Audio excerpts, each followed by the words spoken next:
128편 여호와를 경외하며 그의 길을 걷는 자마다 복이 있도다.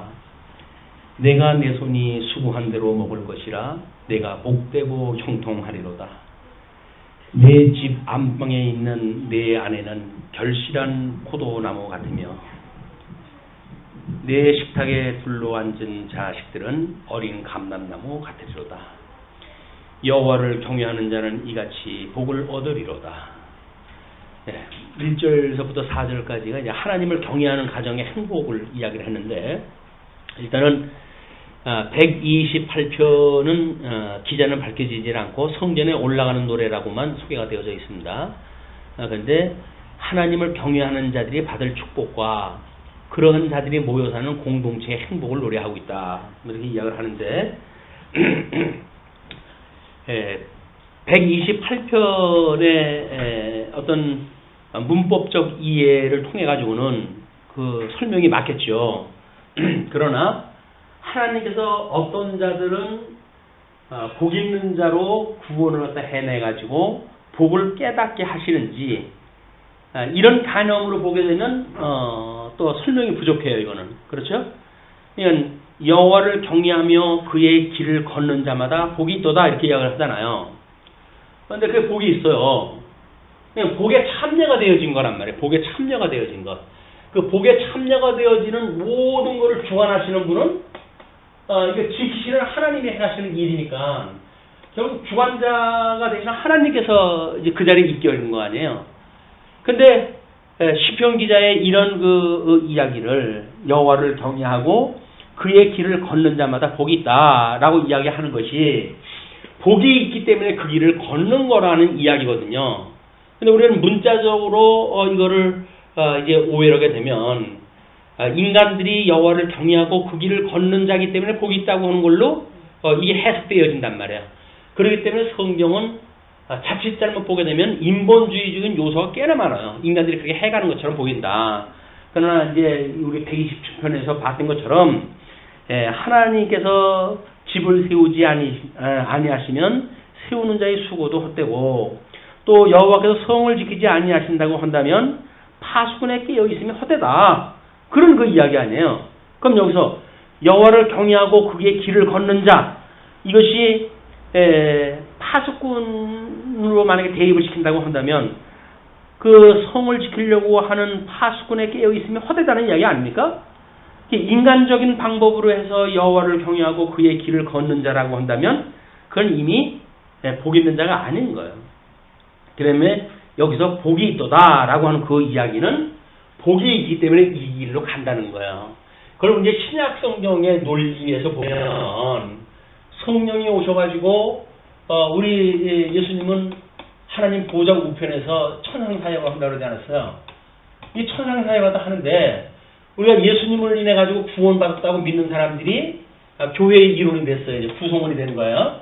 구성원이 되어졌는데 내 예수님으로 인해 가지고 구원받았어 라는 걸로 해가지고 끝나버린다고 한다면 우리 예수의 천상사역이 어떻게 이루어지고 있는 건 전혀 모르는 거란 말이야. 결국 이 천상사역은 물론 우리 서신서를 통해 가지고 우리 주님께서 해가시는 주님의 몸된 교회를 어떻게 견인해 가시는가라는 내용이 기록이 되어져 있는 거 아닙니까? 그러니까 이걸 통해 가지고 우리는 서신서의 내용이 우리 보고 이래라 저래라 되어져 있으니까 이래라 저래라 함으로 해가지고 하나님의 뜻을 이룬다라고 착각을 하게 된단 말이에요. 그것이 아니라 우리 하나님께서, 우리 주님께서 천상에서 그 통치를 다 하고 계시니까 믿어지는 자는 그렇게 살아라, 그 이야기거든요. 그러니까 믿어지는 자가 복 있는 자고 그 일을 하게 되어 있는 거란 말이에요. 우리가 이 일을 하기 때문에 예수님이 이 하늘에서 이 일이 이루어지는 것이 아니라 하늘에서 다 이루어지는 일이기 때문에 이 땅에서 그것이 이루어지고 있는 거예요. 근데 그거를 하나님께서 어떻게 우리를 불러가지고 복 있는 자라고 하는 그 자리에 두셨는가, 이게 우리 감동이란 말이에요. 그러니까 우리는 내 걸 내고도 기뻐하는 거예요. 사랑의 수고를 갖다 하고도 기뻐하는 거예요. 우리가 이런 일들은 역설적이기 때문에 사실은 성도들이 분별하기 어렵습니다. 범사에 감사하라, 항상 기뻐하라, 쉬지 말고 기도하라, 이것이 예수 그리스도 안에서 하나님의 향하신 너희의 뜻이, 너희를 향하신 하나님의 기뻐하는 뜻이다라고 이야기하다 하니까, 그럼 하라라고 그러는데 우리가 해야 되는데, 감사하라고 그러는데 제가 감사치 못해가지고 주님 미안합니다, 제가 잘못했습니다, 이런 걸로 머물러 버리게 되면 이 하나님의 행하신다고 하는 걸 인정하지 못하는 거니까, 우리는 한 발자국 더 나가서 주님이 행하신다고 하는 걸 믿으면서도 불구하고, 그럼에도 우리가 육신의 미혹에 빠져가지고 이런 실수를 하다 하곤 합니다. 그러나 온전히 이루시는 주님을 내가 여전히 바라보니 부족한 나를 불쌍히 여기시고 온전케 하옵소서 하는 것이 우리 기도란 말이에요. 이걸 놓치게 되면 아주 복잡한 구도 속에서 실체적이냐 아니면 이 가시적인 현상 세계 속이거냐, 이걸 구분할 수가 없으니까 우리가 뭘 해야 된다고 생각이 들고, 안 하는 사람 보면 짜증나고 이렇게 이야기를 하는 거예요. 목사가 아무리 가르치는 사람들이 비워라는 걸 알지가 않아. 그러면 이 사람들이 도대체 뭘 하는 거냐 이게 도대체 라고 해서 짜증난다는 이야기는 하나님이 하신다고 하는 걸 강론자도 믿지 않는다는 거예요. 이것이 믿어지게 되면, 그냥 아직은 때가 안 돼가지고 저 사람들 다 걸러내고 다른 사람을 아마 세우실 모양이다. 그러면 뭐 좋아하신다고 뭐 있어요. 안 되는 사람은 하나님이 빼버리려고 지금 그렇게 준비가 더 하는 거지. 그것이 오히려 불쌍하고 긍휼하게 보이면 하나님의 뜻이 이렇습니다라는 걸 자세히 풀어서 설명을 했을 때, 그거였구나 라고 해가지고 깨달음이 오게 되면 거기 돌아서면 있겠죠. 그러나 뭐 일 안 한다고 해가지고 자꾸 뭐 일을 하십시오 뭐 이렇게 하는 일은 천상에서 하시는 하나님의 일은 믿어지지 않기 때문에 그러는 거란 말이에요. 왜 뭐 교회에 그런 파당이 나가지고 그렇게 난리들이 납니까? 뭐 그렇게 해가지고 그래도 모든 사람들이 어떤 그 믿음의 근거지로 삼았던 그런 그 교회인데, 통비각성이 나가지고 뭐 그 지경이 된 거 보면, 진리를 알고 이것은 진리야, 아름다운 열매가 맺을 수밖에 없어 라고 만약에 했던 사람들은 착각이 이루말 수 없게 깨져버리겠죠. 그럼 이것도 아닌가 봐. 그 이야기는 뭐예요? 이미 성령의 진리를 포기하게 되어 있단 말이에요. 그런 걸 가지고 이 온전케 하시는 예수 그리스도의 사역, 천상에서 하시는 그리스도의 사역, 스데반 집사에게는 하늘을 열어가지고 보여주셨는데, 이건 특별히 계시가 끝났으니까 우리한테 하늘을 열어가지고 보여주지는 않겠지만, 성령의 감동을 통해가지고 스데반 집사의 그 이야기를 들을 때마다, 하나님은 이 하늘만 열면 저 하나님 보좌 우편에 계신 주님이 보일 거 아닙니까? 그걸 믿는 우리 믿음으로 믿음의 생활을 해가는 것이다.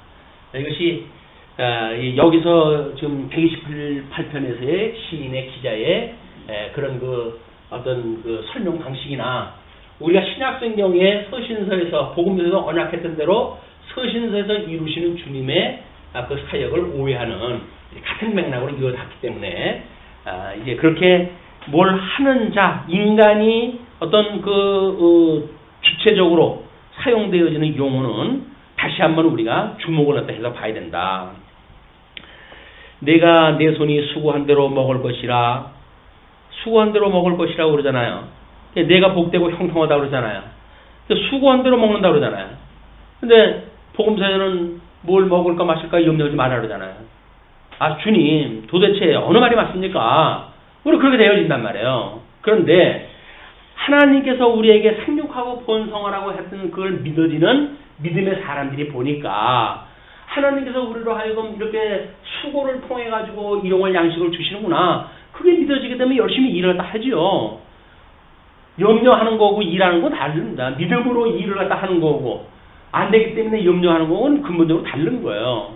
근데 그걸 우리는 똑같은 그런 어떤 형식을 갖다 만들어내고, 그래서 수고한 대로 우리의 일을 갖다 하는 것, 이것이 먼저 되어야 된다. 아니다, 하나님의 주관자가 먼저 되어야 된다.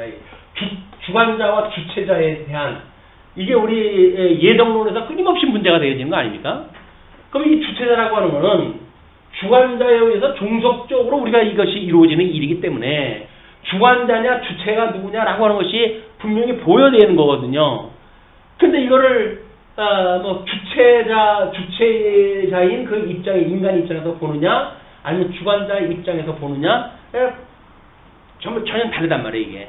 그럼 이제 시편 기자는 아무래도 좀 성령의 감동을 받아가지고 주관자 입장에서 이걸 썼을 거 아니겠어요. 그렇다고 한다면 우리가 그냥 문자적으로 보게 되면 우리가 무엇을 했을 때 이걸 했을 때가 복 있는 사람이다. 복을 했기 때문에 복이 있는 것처럼 우리가 읽힌다고 할지라도 우리가 그 성경을 다시 묵상을 하면서 보게 되면 복 있는 분께서 우리로 하여금 이렇게 해가심으로 인하여 복 있는 자임을 드러내시는구나. 이렇게 해석이 되어진단 말이에요. 내가 내 손이 수고한 대로 먹을 것이라 내가 복되고 형통하리로다. 주님의 뜻대로 되어지니까 형통하는 거예요. 또 내 집 안방에 있는 내 아내는 결실한 포도나무 같으며 내 식탁에 둘러앉은 자식들은 어린 감람나무 같으리로다. 집을 세우신 우리 여호와께서 그걸 지키셔가는 그런 그 과정을 보면서 봐, 이것이 너희 복 있는 자 맞지? 그걸 보여주는 거예요. 형통함을 보고 언약대로 그 다윗 왕국이 창건되어지는 걸 보고 우리가 하나님께서 형통하게 하시는 거야 이걸 본단 말이에요.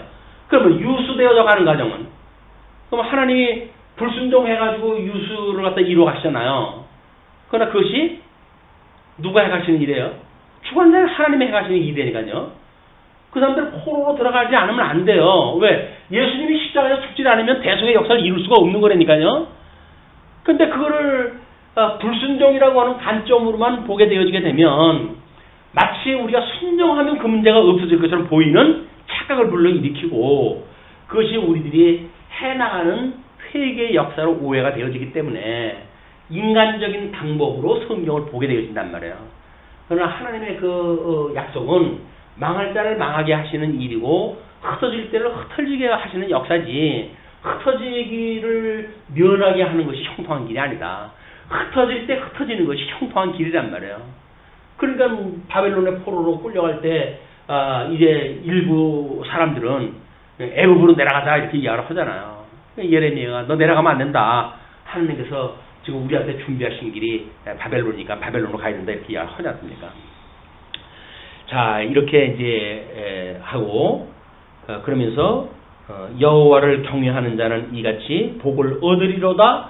복을 얻다라고 하는 거는 뭐 대가가 있으니까 얻는 건데 그 대가가 뭐예요? 이와 같이 행한 자. 그러니까 인간의 행위가 공로가 되어져 가지고 복을 얻는 것처럼 이 문장이 읽혀 나간단 말이에요. 왜? 세속적으로 우리가 그걸 살았으니까. 기브 앤드 테이크 아니야? 뭐 우리가 부부간에 살 적에도 네가 나한테 잘하면 내가 너한테 왜 그래? 라고 우리가 이야기를 하는 판인데 누구한테 감히 우리가 거저 얻는 걸 갖다 이 은혜를 맛을 본 적이 있습니까? 그러니까 우리는 꼭 내가 뭘 했기 때문에 얻어진다고 보여진단 말이에요. 근데 그렇지 않다.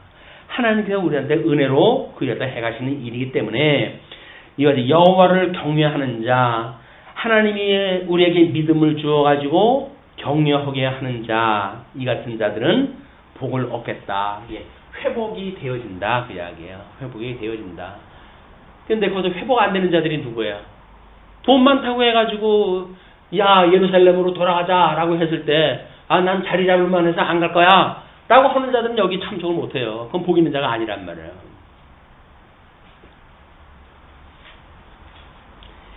여호와께서 시온에게 이제 5절부터 6절까지 행복의 확산을 이야기합니다. 여호와께서 시온에서 내게 복을 주실지어다. 너는 평생의 예루살렘의 번영을 보며 예루살렘의 번영, 평생의 예루살렘의 번영을 보며 내 자식의 자식을 볼지어다. 이스라엘에게 평강이 있을지로다. 이걸로만 보게 되면 만약에 이게 에스라 느헤미야 에스더서의 회복의 역사를 가지고 만약에 찬양한 노래로 우리가 해석이 되어지게 되면 그 뒤에 역사가 뭐예요? 파란만장한 침략의 역사예요. 그렇다고 한다면 이것이 뭘 평생에 너는 너의 자식의 자식을 보면서 이 평안을 갖다 얻겠느냐고요. 그게 완전히 안 이루어졌다고 보는 거예요. 이것이. 이건 뭐에 대해서?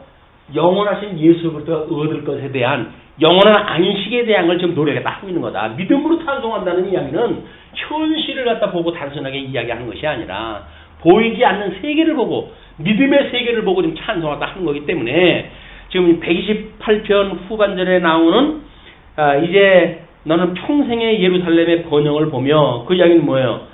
예루살렘의 번영이 온전히 이루어지는 새 예루살렘 성 그거를 이제 보게 되어지는 거예요. 보게 되는 자 참여가 되어지는 사람들이 또 내 자식의 자식을 볼지어다. 그걸 이스라엘에게 평강이 있을지로다. 그 이스라엘은 언약 자신이고 그러지 않았어요. 그러니까 예수님을 통해서 이루어질 영원한 그런 그 회복, 복에 대한 다시 회복에 대한 거를 시편 기자가 노래한 것이다. 그래서 성경이 베스트셀러로 해가지고 뭐 문학을 하는 사람들 치고는 성경 안 읽는 사람이 없습니다. 근데 왜 그 수많은 그 석학들이 성경을 읽었는데도 불구하고 여전히 그 성경의 오해가 이렇게 해결이 안 되는가? 그것이 성령께서 주시는 은혜란 말이에요. 일반적 세속적 방법으로 이해하는 걸로는 한계가 있는 거예요. 그걸 문자적 해석에 매인다, 역사적 해석에 매인다, 또 이렇게 보는 거죠. 때로는 뭐 신학적 해석이라도 마찬가지예요. 신학적 해석은 뭐 교파마다 다를 수가 있으니까 거기에 매이게 되면 자기네들 교리에 맞는 해석을 떨어뜨려 놓을 거예요. 그리고 만약에 실천 신학이라고 하는 것이 통섭되지 않은 개념으로 보게 되면 봐라 성경이 이렇게 되어졌으니까 우리가 적용을 하자 라고 해서 복 있는 자가 되어지게 되면 우리가 여호와의 길을 가야 된다 라고 하는 적용 문제가 나오는 거예요. 근데 우리 적용은 뭐라고요? 주님께서 우리 그 길로 인도하신대. 내가 가는 것이 아니라 주님께서 나의 팔을 이끌고 나의 오른팔을 붙드시고 주님의 약속했던 그 길로 가신대.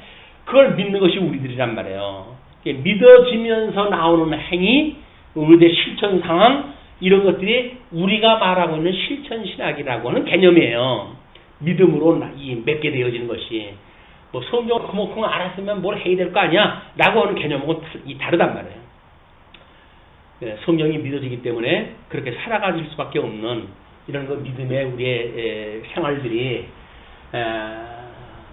이 강론을 들으시는 분들한테 그냥 실질적으로 이루어져서 정말 주님 제가 이렇게 복 있는 사람이었군요. 그래가지고 우리 하나님을 경외하고 그분 한 분만으로 즐거워할 수 있으면 먹거리가 부족하면 부족한 대로 뭐 세상의 어떤 구성원들 중에 우리가 뭐 흙수저면 흙수저든 대로 세상에서 흙수저가 뭔 상관이 있어요. 하나님께서 우리한테 금수저라고 하면 우리는 금수저지. 근데 그거를 하나님 나라에서 금수저라고 하는 사람들의 확신이 없으니까 세상에서 흙수저인 걸 가지고 우리가 한탄하다 한단 말이에요. 안 그렇습니다. 그 이스라엘 백성들 초대교회에서 예수님을 믿는 사람들, 그 사람들이 얼마나 그 로마 제국에서 박해를 받으며 살아가는 사람들인데 기꺼이 그 사람들은 찬송을 부르면서 죽음의 맞대가 나왔다니까요.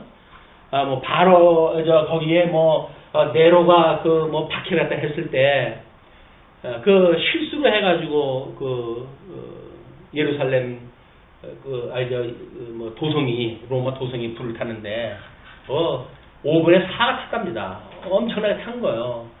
그러니까는 이제 다른 온 로마 시민들이 네로에게 의심을 보낸 거예요. 저 인간 자꾸 이상한 짓 하더니 저 인간이 그런 거 아니냐라고 해가지고 온통 이제 누명을 쓰게 되어졌으니까 뭔가 이제 원인을 다른 데 돌려야 되겠고 그때 마침 이제 유대인들과 이 그리스도인들이 갈등이 있는 거예요. 이 갈등이.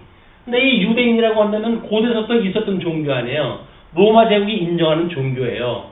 근데 이거보다 파당되어져 나와져 있는 그리스도교라고 하는 이 사람들하고 다른 사람인 거예요, 이제. 그때까지는 그냥 같은 패거리거니 했는데, 갈등이 일어나가지고, 사람을 죽이고, 난장판이 일어나고 하는 걸 봐서 문제가 있는 것이 보여지니까, 그래, 그러면 이 자들을 희생양으로 삼아야 되겠구나, 라는 생각이 드는 거예요. 그래가지고 유대인들하고 힘을 갖다 합쳐가지고, 이 그리스도인들을 갖다가 핍박을 갖다가 잡아 죽이기 시작한 거예요. 파란만장한 삶입니다, 이 사람들이. 그럼에도 불구하고 기꺼이 찬송을 부르면서 사자밥이 되어졌고, 찬송을 부르면서 겨울에 밤에 불을 밝히는 그 기름 역할을 갖다 했던 사람들이에요. 세상에 등불이 되어진다고 그랬는데 정말 세상에 등불이 되어진 사람들이에요. 시신으로 기름으로 해가지고 밝혔던 그런 그 사람들이었다.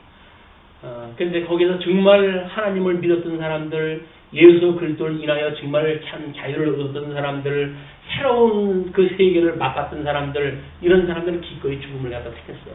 그러나 혹시 그럴까 했는데 아닌가 보구나 하는 사람들은 다 도망가죠. 아니라고 그러죠.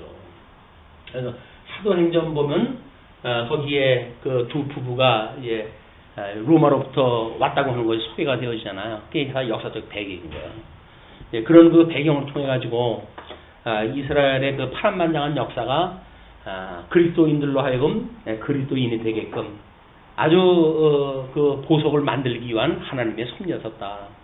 그 보석을 만들기 위해서는 어쩔 수 없이 당금질이 계속될 수밖에 없어요.